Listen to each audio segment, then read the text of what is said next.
राधे राधे दोस्तों। आज की कहानी है एक किस्सा गो की। किस्सा गो यानी किस्से कहानियां सुनाने वाला। एक छोटे कद का किस्सा गो था जो लोगों को किस्से कहानियां सुनाकर उनका मनोरंजन करता था। किस्से कहानियां सुनाते सुनाते एक दिन उसके साथ ही एक ऐसा किस्सा हो गया जो बहुत ही दिलचस्प था। चलिए शुरू करते हैं। पुराने जमाने में लोगों के पास मनोरंजन के लिए सिनेमा या टेलीविजन नहीं होते थे। उस वक्त लोग अपना मनोरंजन किस्से कहानियां सुनकर और सुनाकर करते थे।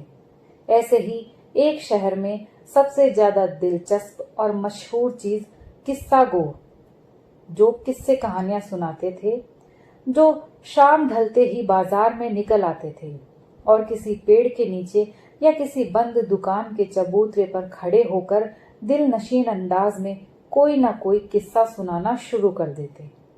उनके अंदाज, उनका लहजा और उनके अल्फाज इस कदर दिल मोह लेने वाले होते कि चलते हुए लोगों के कदम रुक जाते और लोगों की भीड़ जमा हो जाती और किस्से सुनने में इस कदर वो लोग व्यस्त हो जाते कि वक्त गुजरने का उनको एहसास ही नहीं होता। ये किस्सा गो बहुत शातिर और चालाक थे कि हर रोज कहानी वहां खत्म करते जहां लोग उसमें बहुत ज्यादा दिलचस्पी ले चुके होते और वो कहानी का अंजाम जानने के बारे में बेताब होते। मगर ये किस्सा गो कहानी का अंजाम दूसरे दिन पर डाल देते और सुनने वाले दूसरे दिन के इंतजार में उनको बतौर नजराना कुछ रकम देकर चले जाते। उसी रकम से ये किस्सा गो अपने घर का खर्चा चलाते। यही उनका रोजगार था। उस शहर में एक ऐसा ही किस्सा गो था जो लोगों को किस्से कहानियां सुनाता खुद एक दिन कहानी का हिस्सा बन गया। शहर में एक किस्सा गो रहा करता था जिसका कद बहुत छोटा था, बिल्कुल 4 या 5 साल के बच्चे के बराबर। मगर उसकी जबान खूब चलती थी। उसका दिमाग भी बहुत तेज था। वो ऐसे ऐसे दिलचस्प किस्से लोगों को सुनाता कि सुनने वाले उसके कायल हो जाते। ये शख्स पूरे शहर में अपने कहानियों किस्सों के लिए मशहूर था। लोग हर शाम बाजार में उसको ढूंढकर खास तौर पर उसके किस्से सुनने के लिए आते। वो लोगों में छोटा किस्सा गो के नाम से मशहूर था।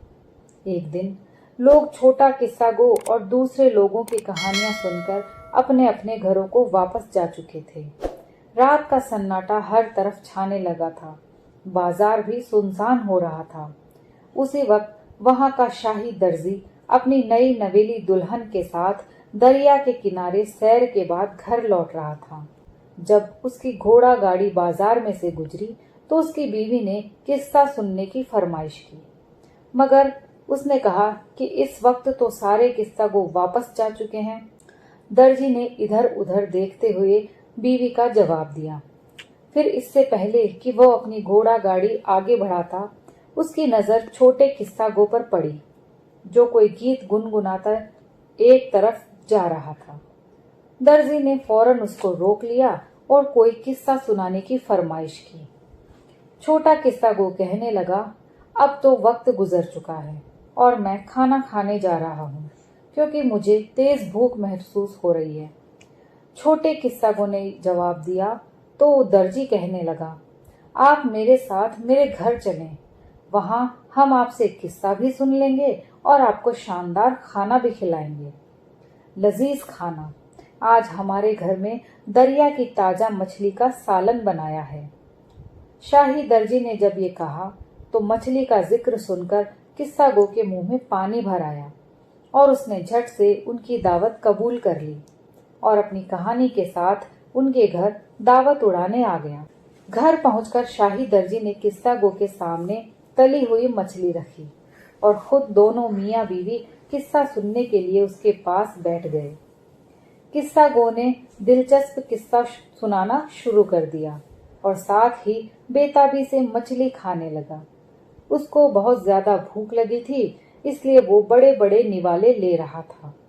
एक ऐसे ही निवाले के साथ जब किस्सा सुनाते हुए वो खुद भी हंसा तो मछली का एक बड़ा सा कांटा उसके हलक में फंस गया, जिसे उसने निगलने की बहुत कोशिश की। मगर वो तो जैसे अपनी जगह जम गया था। उसको सांस लेना दुश्वार हो रहा था। उसका चेहरा लाल हो गया था और आंखें बाहर निकल आई थी। फिर से पहले कोई उसकी मदद करता, वो उलटकर पीछे जमीन पर गिर पड़ा और बेहोश सा हो गया। शाही दर्जी उसकी हालत देखकर परेशान हो गया। आगे बढ़कर देखा तो उस किस्सा गो की सांस रुकी हुई महसूस हुई। उसने समझा कि छोटा किस्सा गो मर गया है। हिला डुलाकर देखा, मगर जिस्म में कोई हरकत पैदा ना हुई तो वो अपनी बीवी से कहने लगा, अरे ये हमसे क्या हो गया? ये आदमी हमारे घर पे बतौर मेहमान आया था और हमने इसे मार डाला है। अब इस कत्ल के जुर्म में बादशाह के सिपाही मुझे गिरफ्तार कर लेंगे। शहर में मेरी इज्जत 2 कौड़ी की भी बाकी नहीं रहेगी। मैं तो बदनाम हो जाऊंगा। दर्जी की बीवी भी बहुत परेशान थी। दोनों ने सलाह मशवरा किया कि किसी तरह इस किस्सा गो की लाश से छुटकारा हासिल करें, वरना सारा इल्जाम उन पर ही आएगा। उन्होंने एक योजना बनाई और किस्सा गो की लाश को एक पुराने गलीचे में लपेट दिया। उस गलीचे को दर्जी ने अपने कंधे पर उठा लिया और दोनों मियाँ बीवी घर से निकल आए। उनका ख्याल था कि इस लाश को किसी सुनसान गली में छोड़कर भाग जाएंगे। शहर की गलियां रात के वक्त सुनसान हो चुकी थी। उन्होंने जब एक गली को सुनसान जानकर वहां उस लाश को रखना चाहा तो अचानक से एक औरत बाहर आ गई और उनके कंधे पर गलीचे को देखकर बोलने लगी, अरे ये कौन है और क्या हुआ इसे? दर्जी ने बिना सोचे समझे बहाना बनाकर कहा, ये हमारा बच्चा है और हम किसी वैद्य की तलाश में हैं। वो औरत शाही वैद्य की नौकरानी थी और उस वक्त किसी काम से बाहर निकली थी। जब उसने बीमार का सुना तो उसने उनकी मदद करने का फैसला कर लिया और बोली, मेरे मालिक वैद्य ही हैं। अभी आप लोग मेरे साथ आओ, मैं आपको उनके पास ले चलती हूँ। वो इसका इलाज करेंगे। दोनों मियाँ बीवी गलीचे में लिपटे किस्सा गो की लाश कंधे पर उठाए उस नौकरानी के पीछे पीछे चल पड़े। वो उनको लेकर एक बड़े से घर के बाहर पहुंचे, जिसका दरवाजा बहुत ऊंचा था।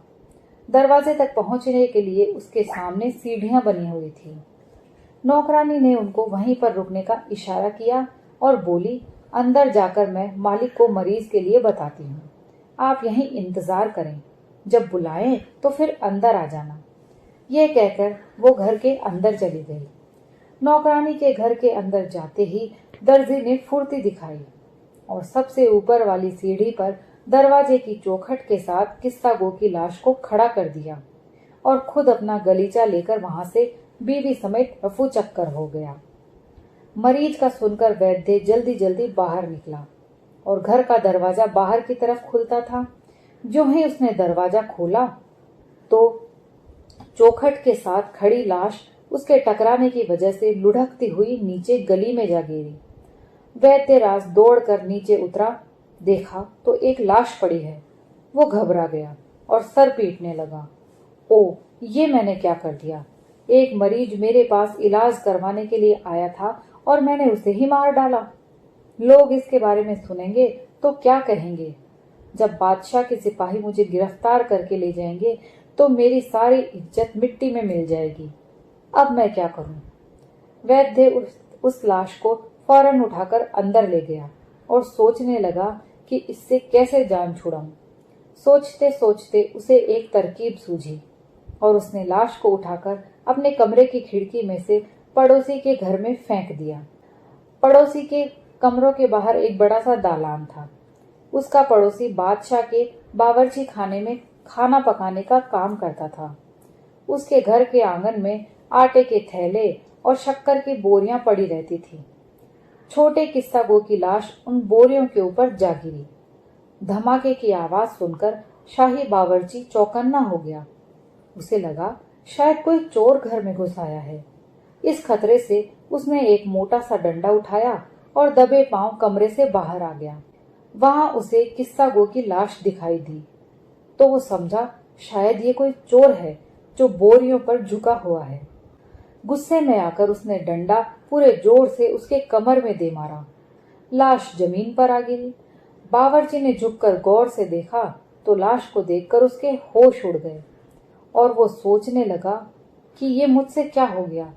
शायद ये गरीब कुछ आटा शक्कर लेने मेरे घर आया था और मैंने इसको मार डाला। अब इसको मारने के कारण मेरे साथ क्या होगा? शहर में मेरी इज्जत जो बनी हुई है उसका क्या होगा? लोग क्या कहेंगे? कुछ देर सोचने के बाद शाही बावर्ची ने उस लाश को उठाया और घर से बाहर निकल आया।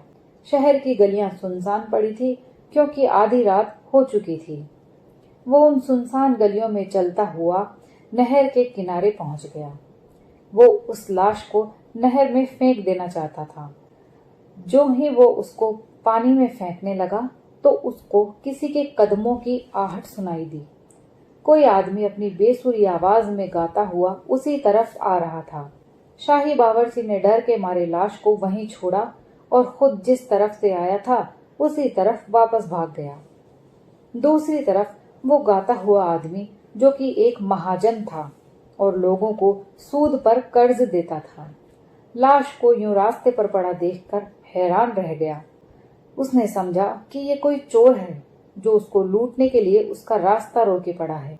ये सोचकर उसने किस्सा गो की लाश को कंधे से दबोचा और उसका सर जोर जोर से जमीन पर मारना शुरू कर दिया और साथ ही शोर मचा दिया, चोर चोर।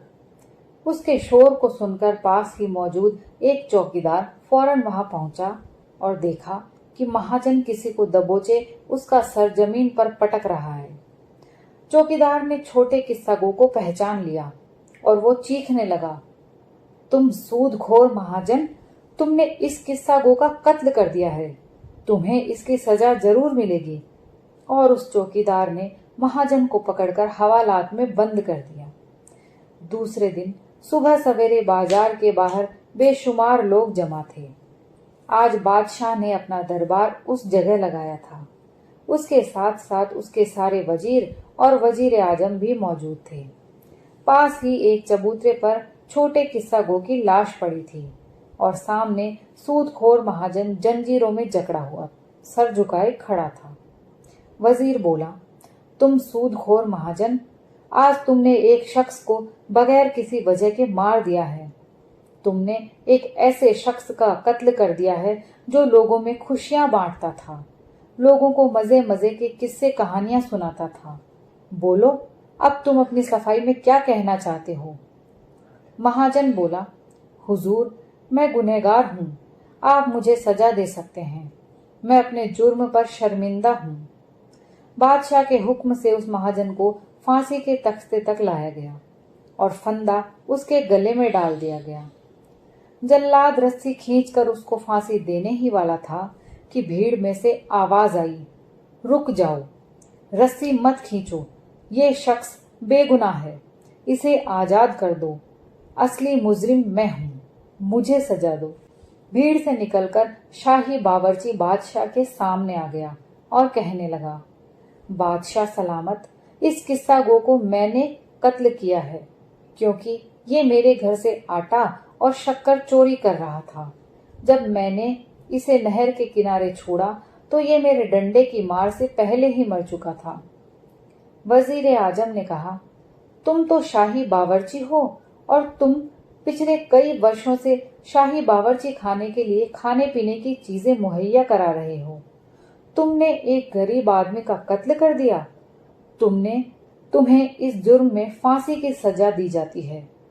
अब शाही बावर्ची को फांसी घाट पर लाया गया और महाजन की गर्दन से फंदा निकालकर उसकी गर्दन में डाल दिया गया। वो मरने को तैयार था कि अचानक ही भीड़ में से एक और चीखती हुई आवाज आई, बादशाह सलामत, शाही बावर्ची बेगुनाह है, इसे छोड़ दें, असली मुजरिम मैं हूं, मुझे सजा दें। ये आवाज शाही वैद्य की थी। वो भीड़ से निकलकर आ गया और कहने लगा, इस किस्सा गो का कत्ल मेरे हाथों हुआ है। ये उस वक्त मर चुका था जब मैंने उसे अपने पड़ोसी शाही बावर्ची के घर में फेंका था। मेरे दरवाजे की ठोकर लगने से ये मेरे घर की सीढ़ियों के ऊपर से गिरा और मर गया। वजीर आजम हैरान होकर बोला, तुम तो शाही वैद्य हो तुमने कई मौकों पर बादशाह सलामत का इलाज किया है। क्या तुमने अपना एक मरीज मार डाला? इस जुर्म में तुम्हें फांसी की सजा दी जाती है। ये नया हुक्म सुनकर फांसी देने वाले जल्लाद एक बार फिर रुक गए। अब शाही वैद्य को फांसी के फंदे के पास ले जाया गया और शाही बावर्ची की गर्दन से फंदा निकालकर वैद्य की गर्दन में डाल दिया गया। वजीर आजम ने जल्लाद को इशारा किया कि रस्सी खींच दो, मगर उसी वक्त भीड़ में एक बार फिर हलचल मच गई और कोई चीखा, बादशाह सलामत, ये शख्स भी बेगुनाह है, इसे छोड़ दें और मुझे सजा दें, ये जुर्म मुझसे हुआ है।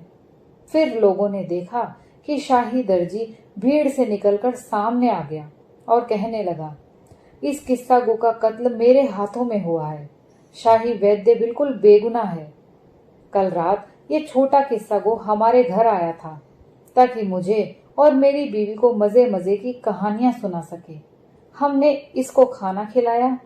खाने में मछली का सालन था, मगर मछली का कांटा इसके गले में फंस गया और उसके चुभने की वजह से ये मर गया।